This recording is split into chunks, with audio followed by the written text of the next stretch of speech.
준비가 어려운 경우가 분명히 발생하거든요. 그래서 미리 대비하고 생각해 두셔야 됩니다. 결정 다 받았는데 그 이후에 그 돈을 못 내면 결정 받은 거 다 날리는 거 되거든요.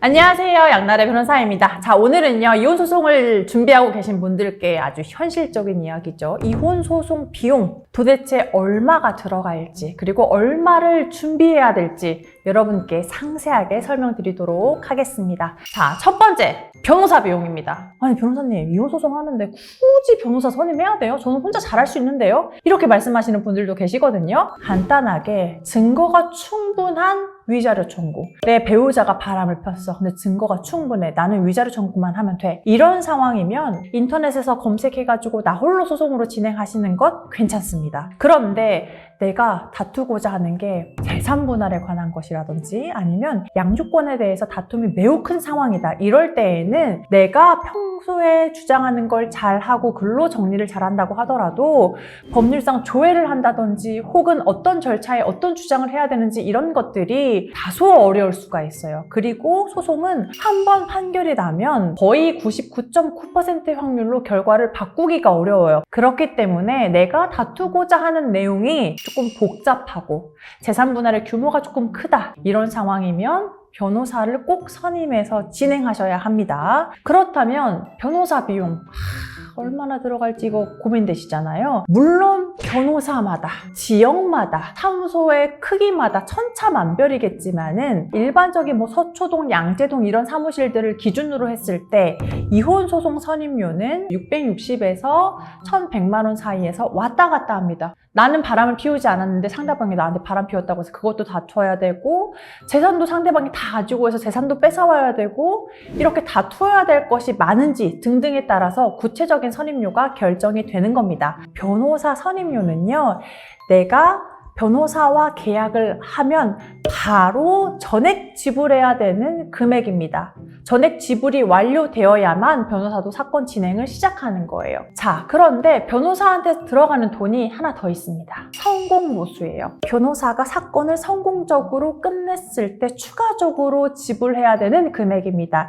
이건 구체적인 계약 사항에 따라서 그 금액이 달라져요. 통상적으로 우리가 원고여가지고 돈을 받아야 되는 입장이다 하면 이득하는 금액의 3%에서 10%, 돈을 줘야 되는 입장이면 상대방 청구에서 감액하는 금액의 3에서 10% 이렇게 개별 사건마다 정해지는 비율 및 그 대상이 달라지는 겁니다. 이 금액은요, 사건이 판결이 나거나 혹은 조정으로 마무리가 되면 그때 지급하는 비용이기 때문에 사건이 마무리될 때쯤 해가지고 나가는 돈이다. 이렇게 생각을 하시면 되겠습니다. 아, 나는 그러면 변호사 선임도 했으니까 이제 저는 돈 걱정하지 않아도 되겠다.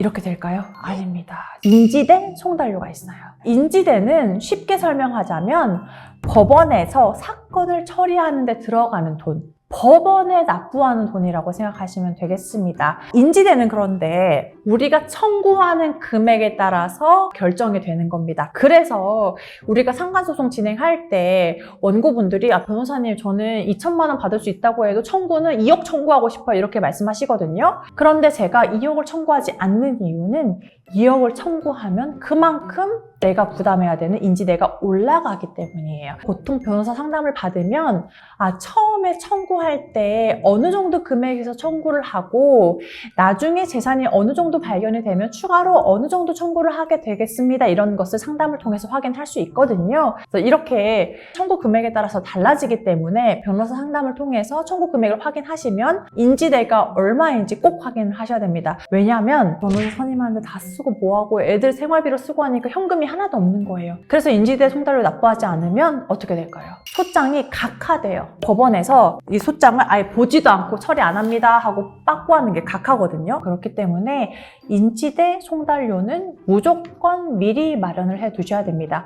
그리고 송달료는 내 우편이 상대방한테 가는 비용이에요. 금융기관 조회나 통신사 조회를 많이 하면 각각 조회하는 기관의 우편으로 나가야 되기 때문에 송달료가 추가로 많이 발생하거든요. 가령 인적사항 확인을 위한 사실 조회를 한다고 했을 때 대표 통신사 3개만 조회하면 송달료가 많이 안 나와요. 그런데 3개 다 조회해봤는데 안 나오는 거예요. 알고 봤더니 알뜰폰 사용한다고 하는 거예요. 근데 알뜰폰 사업자가 엄청 많은 거 아시죠? 다 송달 보내려면 30만 원, 40만 원 이렇게 추가로 나오기도 하거든요. 그래서 이런 절차들에 따라서 비용이 추가로 발생할 수 있으니 여유자금으로 인지되는 청구 금액에 맞춰서 송달료는 뭐 최대 50에서 100만 원 정도 정말 넉넉하게 잡은 거거든요. 인지대 송달료는 내가 현금으로 이체해야 돼요. 그러니까 꼭 현금으로 마련해 두셔야 됩니다. 그 다음에 들어갈 돈 이제 없을까요? 있습니다. 보전 처분을 해야 할 때 추가로 돈이 들어갑니다. 아니, 보전 처분은 뭘까요? 좀 생소하시죠? 가압류한다, 가처분한다 이런 얘기 많이 들어보셨잖아요.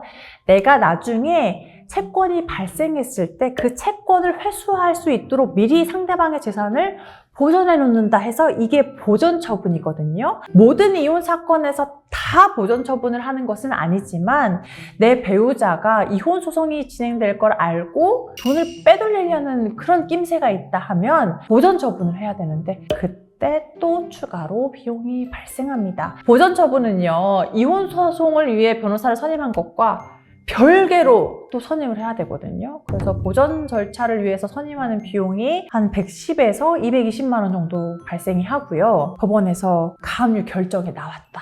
그러면 보전 처분에도 인지대 송달료가 똑같이 발생을 합니다. 이때의 인지대 송달료는 뭐 10만 원 내외 이렇게 소액이에요. 그런데 내가 부동산을 가압류한 경우에 가압류 결정이 됐어. 그러면 뭘 해야 되냐면 등기에 기입을 하게 되어 있단 말이에요. 이 등록면허세, 나라에 내는 세금이 발생해요. 이 세금이 꽤 나옵니다. 가압류를 할 때 보전하는 이 채권 금액이 있어요. 가령 재산 분할로 5억을 청구한다 하면 이 5억이 보전 채권 금액이거든요. 이 채권 금액의 1000분의 2만큼 세금이 나옵니다. 그러면 내가 5억을 청구하면 1000분의 2면 100만 원. 10억 청구하면 200만 원. 이 돈이 누군가에겐 큰 돈이 아닐 수도 있겠지만 또 누군가에게는 큰 돈이거든요. 왜냐면 재산분할 청구를 하는 경우에 어떤 경우가 굉장히 많냐면 내가 전업주부로 있어가지고 경제 관련해서는 다 남편이 부담하고 생활비만 받으면서 생활을 했어. 그런데 내가 재산분할을 청구할 수 있는 금액이 한 20억이야. 소송이 다 끝나야 그때 받을 수 있는 건데 이걸 받기 위해서 중간중간에 들어가는 돈이 막 변호사 선임료 들어가지, 또 이거 등록면허세 갑자기 또 한 200만 원 내라고 하지. 그러면 준비가 어려운 경우가 분명히 발생하거든요. 그래서 미리 대비하고 생각해 두셔야 됩니다. 결정 다 받았는데 그 이후에 그 돈을 못 내면 결정 받은 거 다 날리는 거 되거든요. 추가로 발생할 수 있는 비용이 가령 내 배우자가 뭐 상가 건물을 소유하고 있는데 시세가 명확하지 않아서 감정을 받아야 된다. 이런 경우에는 부동산 감정하는 데도 돈이 들어갈 수가 있고, 내 배우자가 1인 대표로 있어가지고 회사에 비상장 주식을 가지고 있는데 그 가치가 얼마인지 모른다. 그러면 또 그거에 대해서 감정 비용이 들어가게 됩니다. 그래서 내가 생각하는 것보다 비용이 조금 더 발생할 수 있으니까요. 처음에 변호사 상담을 할 때 가압류도 하고 싶고요. 제 배우자가 상가가 있어서 감정도 해야 될 것 같은데 변호사 선임료 외에 추가로 들어가는 돈이 얼마인가요? 제가 어느 정도 현금으로 들고 있어야 될까요? 이런 부분까지 좀 꼼꼼히 확인하셔서 소송 과정에 비용이 없어가지고 필수적인 절차를 진행하지 못하는 불이익이 없도록 그렇게 대비를 하셔야겠습니다. 네, 제가 오늘은 이혼소송 비용과 관련한 얘기를 또 해드렸는데요. 내가 최소한 비용이 얼마나 지출되는지 미리 알고 대비를 해야 불측의 손해를 입지 않기 때문에 오늘 영상 꼼꼼히 확인하셔서 이혼소송을 대비하시길 바라겠습니다. 오늘 영상 도움 되셨다면 좋아요, 구독, 알림 설정 부탁드리겠습니다. 감사합니다.